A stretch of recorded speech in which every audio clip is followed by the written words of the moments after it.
Es sīku meldiņu jums atnesu, pūtvējiņi dzenlai viņu, un senas atmiņas un senas ainas.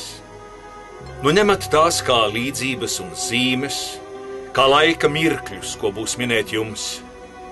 Jūs mīļo bārenīti redzēsiet. Kauns tev, kauns Daugavieti. Kauns ne kauns gūšu tevi. Dievis zili avotiņi lejā sārtas rozes zied. Vai, tu mani kapā dzeni. Dzirdi mana māmuliņa. Nē, es dzenu savā laivā. Atkāpies, negantniek. Raudas nost, žēlas nost, pati sevi aizstāvēšu.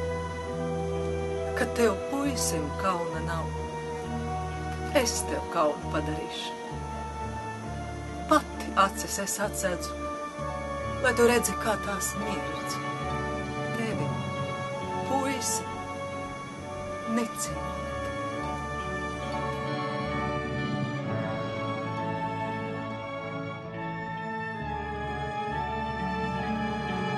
Tieši svētki ir tas, ka tu pats pierādi sev priekš Latvijas tautas, priekš Ikšķilas iedzīvotājiem visu to, ko tu esi iemācījies.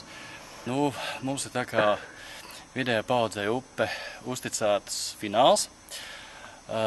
Mēģināsim parādīt to, ko mēs no tās dziesmas, no Frēmeņa mūzikas būsim sapratuši, to, ko no viņas var paņemt, parādīsim skatītājiem.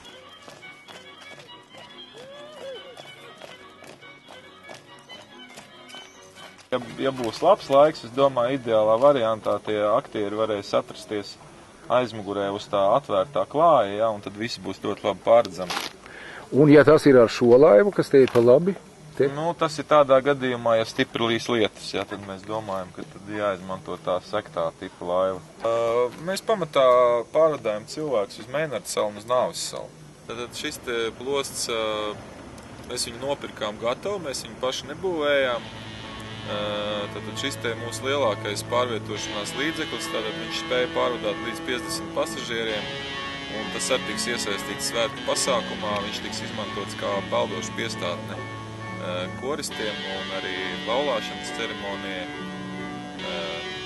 Tad mēģināsim viņu maksimāli iesaistīt visā pasākumā.